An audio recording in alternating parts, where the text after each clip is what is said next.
Durante 10 años creí que cada transferencia de dinero que hacía por mi hijo era una prueba de que todavía podía confiar en la mujer con la que había formado una familia. Hoy sé que algunas de esas transferencias no tenían nada que ver con mi hijo. Lo peor no fue descubrir que mi ex esposa me había mentido durante una década. Lo peor fue descubrir que él la estaba ayudando y, sobre todo, descubrir que mi propio hijo llevaba años guardando un secreto que podía cambiar para siempre. La forma en que veía a su madre y a mí. Me llamo Daniel, tengo 42 años y fui esposo de Laura durante casi 12 años. Cuando nos conocimos éramos muy jóvenes, aunque tuvimos problemas como cualquier pareja. Yo estaba convencido de que nos queríamos de verdad. Nuestro hijo, Mateo, nació 4 años después de casarnos y durante mucho tiempo fue el centro de nuestras vidas. Cuando Mateo tenía 6 años, Laura y yo nos separamos. No hubo una gran pelea ni un escándalo. Simplemente empezamos a convertirnos en dos personas que vivían bajo el mismo techo pero que ya no se entendían. Yo quería arreglar las cosas. Ella decía que necesitaba espacio. Una noche hizo las maletas y se fue con Mateo a casa de su madre. Al principio pensé que aquello sería temporal. Incluso después de la separación, seguía creyendo que Laura era una buena persona que estaba confundida. Nunca intenté impedirle que viera Mateo y acordamos que yo cubriría todos los gastos importantes de nuestro hijo. No me molestaba hacerlo. Era mi hijo y jamás habría permitido que le faltara algo. El problema comenzó unos meses después, cuando Laura empezó a llamarme constantemente para pedirme dinero. Primero fueron cosas completamente razonables. Mateo necesitaba zapatos, después necesitaba útiles escolares, luego había que pagar una consulta, una excursión, una reparación en la casa porque supuestamente una tubería se había dañado. Yo enviaba el dinero sin preguntar demasiado. Cuando ella me decía que estaba pasando por una mala situación económica, yo no lo dudaba. Incluso cuando algunos amigos me decían que quizá estaba abusando de mi confianza, yo me molestaba con ellos. Es la madre de mi hijo, les decía. Si necesita ayuda, voy a ayudarla. Y había algo más que me mantenía atrapado. Laura siempre sabía exactamente qué decirme. Cuando necesitaba dinero, no me decía simplemente que lo necesitaba. Me hablaba de Mateo. No quiero que nuestro hijo note que estamos pasando por dificultades.no. Quiero que se sienta diferente a los demás niños. Él no tiene la culpa de que nosotros nos hayamos separado.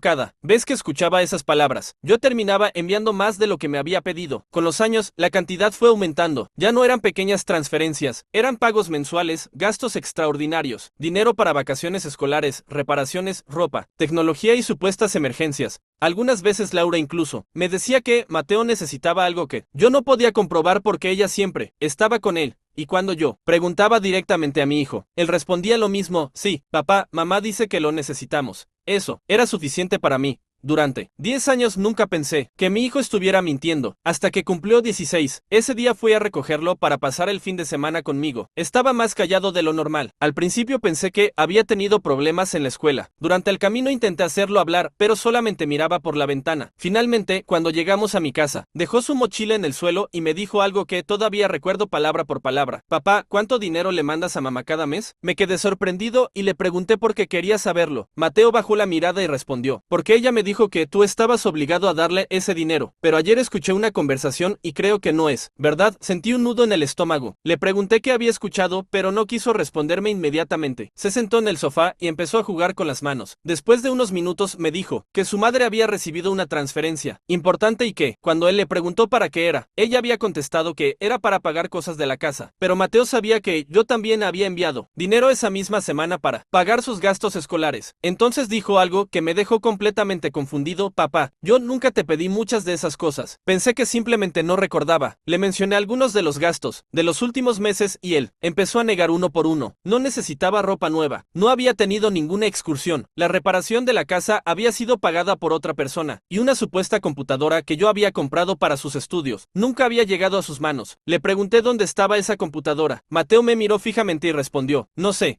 nunca la vi. Esa noche no pude dormir. Abrí mi cuenta bancaria y empecé a revisar transferencias de los últimos años. No tenía todos los registros porque había cambiado de banco varias veces, pero conservaba suficientes comprobantes para empezar a comparar fechas y conceptos. Lo que descubrí me hizo sentir un completo ingenuo. Había enviado miles de dólares durante años y una parte considerable aparecía asociada a gastos que Mateo decía no haber tenido. Al día siguiente llamé a Laura.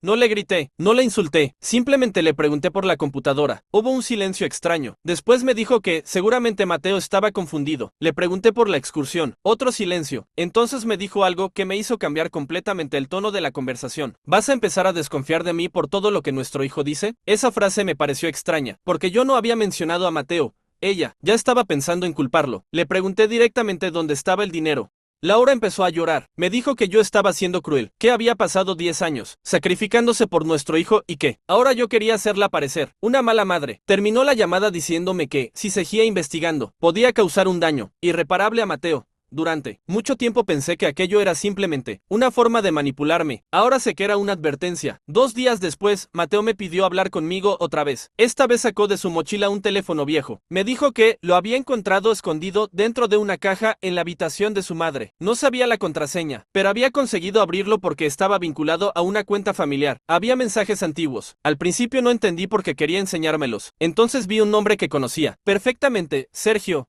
Mi mejor amigo de toda la vida. Cuando vi su nombre sentí que el suelo desaparecía. Sergio había sido la persona que más me había apoyado después de mi divorcio. Había estado conmigo cuando me sentía solo. Me había dicho que Laura había sido injusta conmigo. Incluso me había aconsejado que nunca dejara de cumplir con mis responsabilidades como padre. Y ahora estaba leyendo conversaciones entre él y mi ex esposa. Al principio pensé que quizá había una explicación inocente. No la había. Laura le informaba cuánto dinero había recibido de mí y Sergio le ayudaba a organizar algunos gastos. Incluso había mensajes en los que discutían cuánto pedir y cuándo hacerlo, para que yo no sospechara. Sentí una mezcla de rabia y vergüenza, pero todavía faltaba lo peor. Entre los mensajes había una conversación de 8 años atrás. Laura le decía a Sergio que necesitaba mantenerme tranquilo, porque yo estaba empezando a hacer demasiadas preguntas. Sergio respondió: si quieres que siga enviando dinero, tienes que hacerle creer que Mateo lo necesita. Me quedé mirando la pantalla durante varios segundos. Entonces apareció otro mensaje. Laura escribió: algún día él se va a enterar.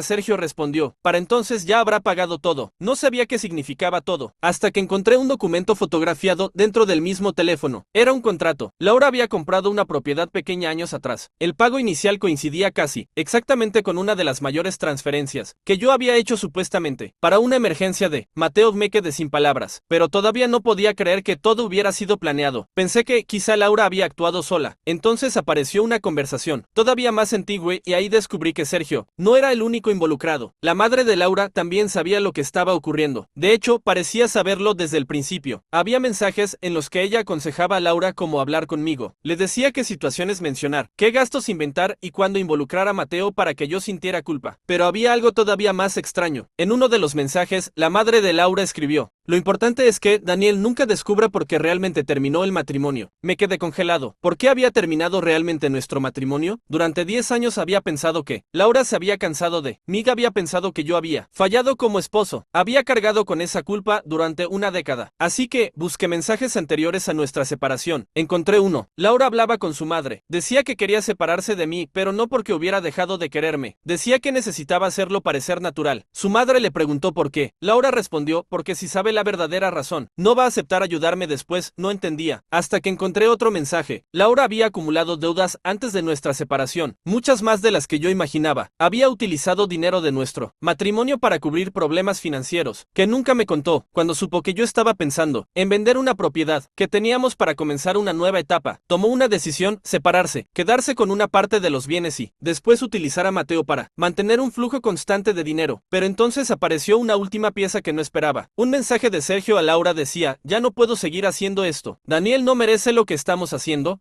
Laura respondió: ya es demasiado tarde. Si hablas, él va a saber que Mateo tampoco es quien cree. Sentí que el corazón me golpeaba con fuerza. Leí el mensaje otra vez. Después miré a mi hijo. Mateo estaba sentado frente a mí. Le pregunté si sabía algo. Me dijo que no, pero su expresión me hizo entender que estaba escondiendo algo. Después de unos minutos comenzó a llorar. Papá, yo sí sabía que mamá te pedía dinero. Me quedé en silencio. Me explicó que cuando era pequeño, su madre le decía que debía agradecerme cada vez que recibían algo. También le decía que, si alguna vez yo dejaba de enviar dinero, nuestra familia podía quedarse sin nada. Mateo había crecido creyendo que era su responsabilidad mantenerme dando dinero, pero después descubrió algo. Una noche había escuchado a su madre discutir con Sergio y había escuchado mi nombre. Según Mateo, Sergio había dicho que yo algún día iba a descubrir la verdad. Laura respondió: no mientras él siga creyendo que lo amo. Esa frase me destruyó, porque durante 10 años yo había confundido sus llamadas, sus mensajes y sus momentos de aparente cariño con algo que ya no existía. Pensaba que, aunque nos habíamos separado, Laura todavía sentía algo por mí. Ahora entendía que quizá algunas de esas palabras solamente eran parte de una estrategia. Pero entonces Mateo me confesó algo que no esperaba. Él había guardado una copia de los mensajes durante meses, no porque quisiera perjudicar a su madre. Lo hizo porque tenía miedo. Tenía miedo de que, si yo descubría la verdad, dejara de quererlo a él también. Lo abracé y le dije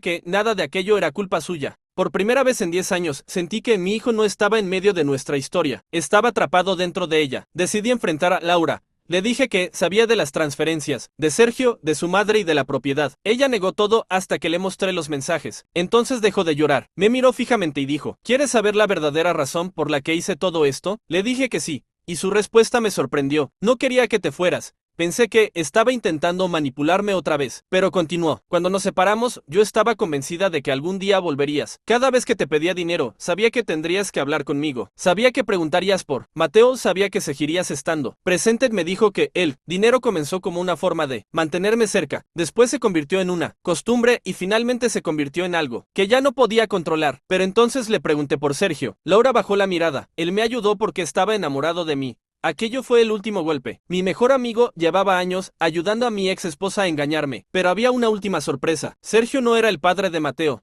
Eso quedó claro, pero sí había estado intentando convertirse en una figura importante para él durante años, y entonces comprendí por qué había estado tan interesado en controlar cuánto dinero enviaba yo. No quería solamente ayudar a Laura. Quería que yo desapareciera poco a poco de la vida de mi propio hijo. Si yo dejaba de pagar, dejaba de llamar y dejaba de aparecer, Sergio podía ocupar ese espacio. No era solo una cuestión de dinero, era una cuestión de control. La historia terminó de una manera que ninguno de nosotros esperaba. Presenté todos los documentos correspondientes y dejé de entregar dinero directamente a Laura. A partir de ese momento, cualquier gasto relacionado con Mateo debía estar respaldado y, cuando era posible, pagado directamente a la escuela o al proveedor. Sergio desapareció de nuestras vidas. La madre de Laura dejó de hablarme. Laura tuvo que enfrentar las consecuencias de las decisiones que había tomado durante años. Pero Mateo fue quien más cambió. Durante mucho tiempo pensé que mi hijo iba a odiar a su madre. No ocurrió. Él siguió queriéndola, y eso me enseñó algo que nunca había entendido. Los hijos pueden descubrir que sus padres hicieron cosas terribles, y aún así seguir amándolos, no porque aprueben lo que hicieron, sino porque el amor de un hijo no funciona como un interruptor. Yo también tardé mucho en dejar de odiarla, y quizá ese fue mi último aprendizaje. Durante 10 años pensé que estaba pagando para mantener a mi familia unida. En realidad, estaba pagando para mantener una mentira viva. Hoy ya no intento recuperar el dinero, no intento recuperar los años perdidos. Lo único que quiero recuperar es el tiempo que todavía me queda con mi hijo. Porque cuando miro hacia atrás, hay una pregunta que todavía me persigue. ¿Cómo pude pasar 10 años preguntándome si Laura todavía me quería? Sin preguntarme, primero, si yo estaba permitiendo que alguien utilizara mi amor como una forma de control. La última vez que hablé con Mateo antes de que se fuera a dormir, me dijo, papá, siento que te haya ocultado cosas.